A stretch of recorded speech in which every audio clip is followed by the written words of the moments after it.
tell your booty call to hold on. Was that your phone? Yeah, I'm actually on Rotten Tomatoes. I'm subscribing from all these garbage. I don't need ratings to tell me that a movie is good. I'm Vest Guy, and I tell myself what to watch and what not to watch. You should only listen to me when you're watching movies. Don't forget Rotten Tomatoes, forget IMDb, listen to me. Because I listen to myself.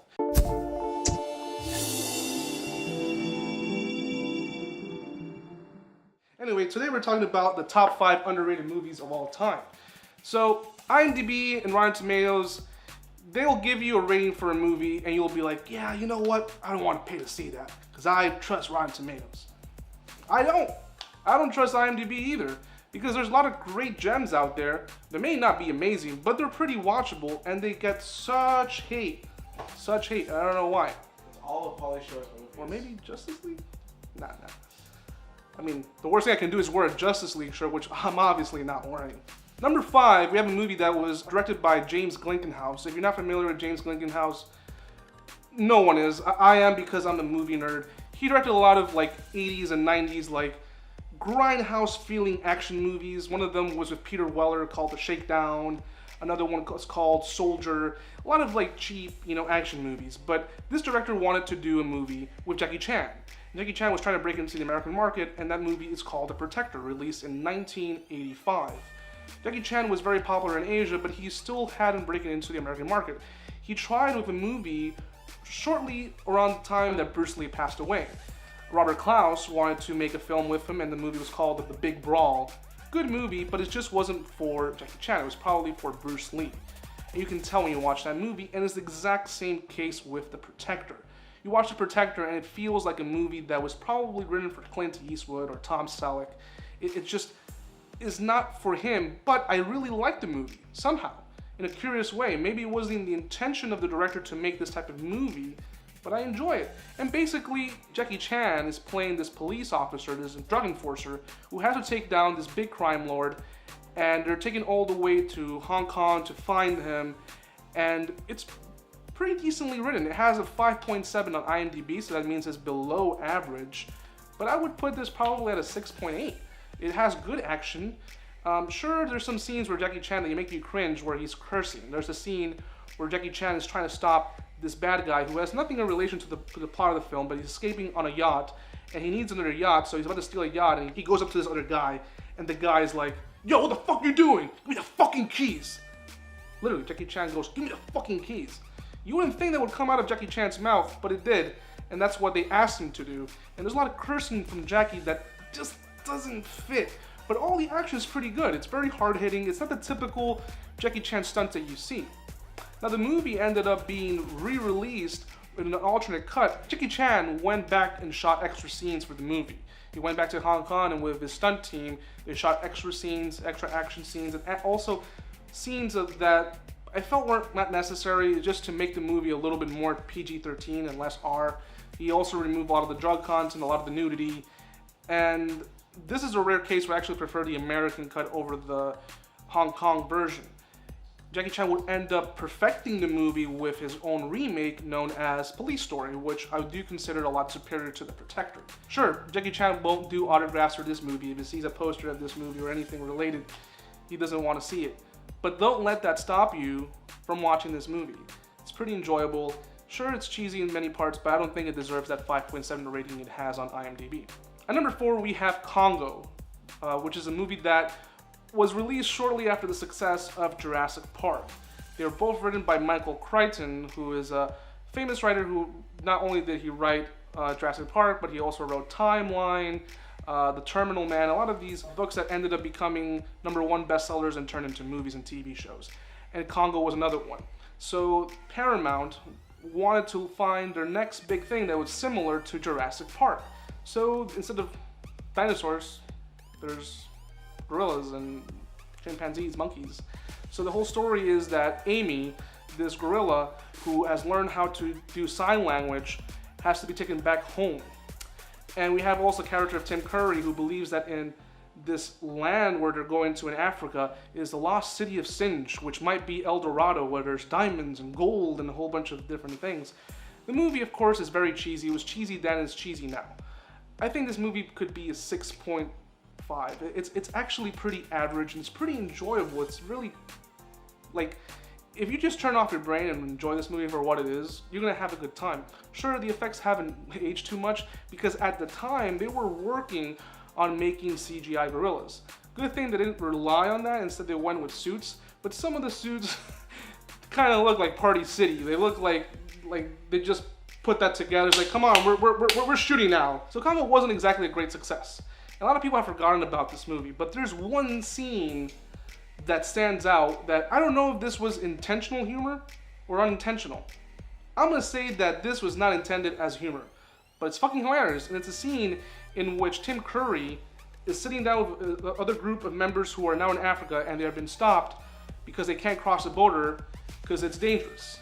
So there's a guy who is, I think he's a general or a captain, I don't remember, but he's played by Delroy Lindo, who he was in Gone in 60 Seconds, The One with Jet Li. He was in a lot of those movies as a supporting character.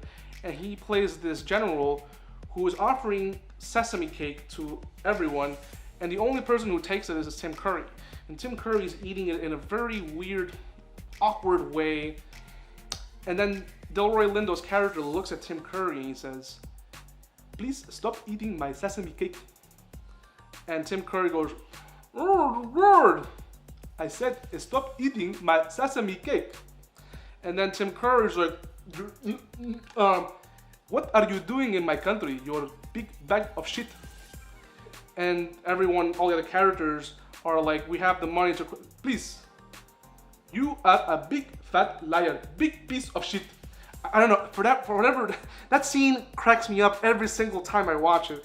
I remember when I was a kid, my VHS tape was like messed up from rewinding that scene over and over again just to see like, "You are a big fat liar, liar, liar, liar, your pants on fire." So anyway, that's number 4, that is Congo, with a 5.1 rating that should be a 6.5. So don't listen to IMDB on this one, or any of the other ones I'm about to mention. So number 3 is Halloween 3. Like how it's also number 3. Anyway, so Halloween 3 Season of the Witch was a movie that I still haven't met anybody who truly, genuinely likes this movie.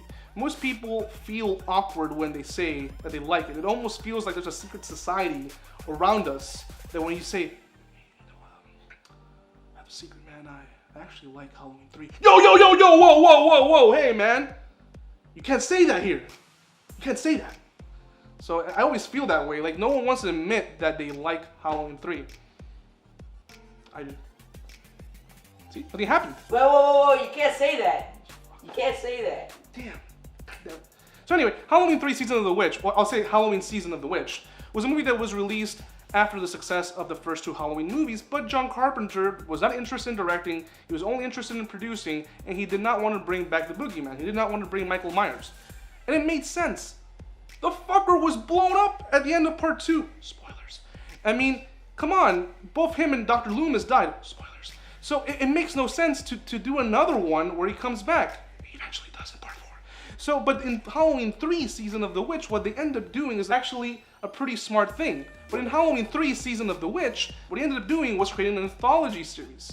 A movie that has nothing to do with Michael Myers. It takes place on Halloween. Actually, it starts on Halloween Eve and then it goes up to Halloween. And Michael is nowhere to be seen. There's only a little tease when someone is watching a trailer for Halloween on the TV. That's it. It's just about a guy who's making Halloween masks and everyone's wearing them and they're all gonna die on Halloween. Spoilers. So it's a pretty good movie. I enjoy it for what it is. It actually has really good practical effects. It's pretty gory and there's some nasty shit that happens. So Halloween Season of the Witch is a 4.7 rating on IMDb, and I think this movie should have a 6.7. It's really good. It has great practical effects. It has an original story that's not based on anything written before. It's just a guy creating Halloween masks, and there's a reason why he's making these masks and why he wants to kill a whole bunch of kids. But for that, you have to watch the movie. And that's Halloween 3 Season of the Witch. Watch it. You can find it, I'm pretty sure, anywhere. Typically, when I watch my Halloween movies, I just watch 1, 2, and 3. All the other ones, they're just crash grabs. It would have been great if each year we got a different movie that takes place on Halloween. But you motherfuckers wanted your fucking Boogeyman back, and now we're getting another one. A reboot of a fucking reboot of a fucking reboot.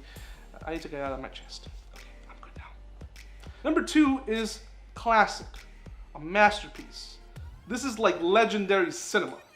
Nothing, like, I'm being serious right now in front of the camera. All the other ones, that was child's play. The shit here just got real. Number 2, at a 4.1 on IMDb. This should be at an 8.5. Maybe higher. Maybe higher. And that's Freddy Got Fucking Fingered. Yes! Woo! So Freddy Got Fingered is a movie starring the legendary, the only Tom Green. So if you're below the age of like 30, maybe, or even 25, you don't know who he is.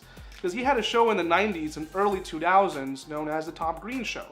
And this was pretty much what you'd see now in YouTube channels where everyone's doing crazy shit on YouTube and stunts and all this. This is a precursor to a lot of that shit.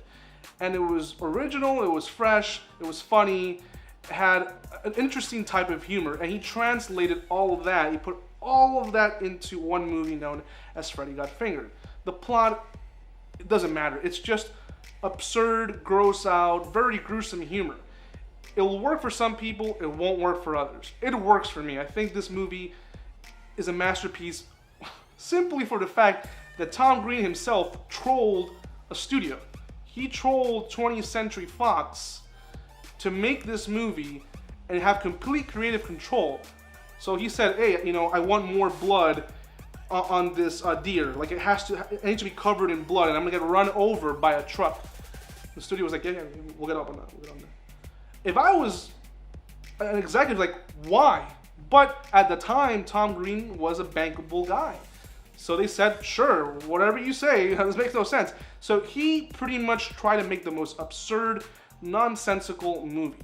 There's a plot here, and the plot is pretty much that Tom Green wants to be a cartoonist. Like, he wants to make cartoons, but they don't make much sense. Kind of like this movie. Like, listen to what I'm saying. Like, his whole plot is making these little cartoons that make no much sense. They're very nicely drawn and they're very creative, but they don't make sense. And when you watch the movie, everything looks really good. It's practical effects, but it doesn't make much sense. See? It's a masterpiece. It all comes together.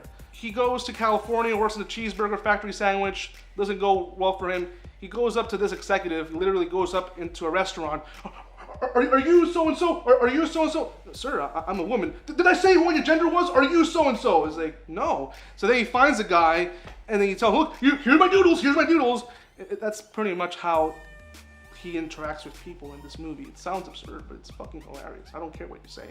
Then after that, he does get financing for a cartoon, and his father's throwing him out of the house. You're a 28-year-old man, you gotta find a job. You know, it's fucking hilarious. So that is number 2 at a 4.1, and it should be at an 8.5. I know I'm not convincing anybody, but then again, I'm just best guy. I'm just an ordinary guy. Don't take it from me. Take it from Tom Green himself. So number 1, what could top the Freddy Got Fingered movie? So it's Ishtar. This movie was released in the 80s and it has a 4.1 rating on IMDb. This movie should also have a really high rating. This is actually a very, very smart comedy. Whoever didn't understand this movie, I don't know why you didn't understand it. The whole story is these two musicians played by Dustin Hoffman and Warren Beatty, they sing terribly, but they think they sing good. And they start at local clubs and eventually they end up in Ishtar, somewhere in Egypt. And of course, the music is supposed to be bad. It's bad, but it's catchy. And people thought that they were actually singing good music and it just so happened to be terrible. No, that's the actual story of the movie. This movie, unlike Freddy Got Fingered, has got a bit of a cult following over the years. There's people actually starting to see this movie for what it actually was. Dustin Hoffman himself, when he was giving an honorary speech to Warren Beatty, once he closed the speech, he said, "Ishtar is gonna rise up again." I'm pretty sure it will. This movie it's funny, it's clever, it's not to be taken fully seriously, and I also think it's ahead of its time. If this movie was made today, it would actually be successful, I think. Back then, I think this movie was not marketed correctly, and I think it's also the fact that the humor was also very different at the time. If you compare this to Tootsie, which is also with Dustin Hoffman, you're gonna see that they're very different movies.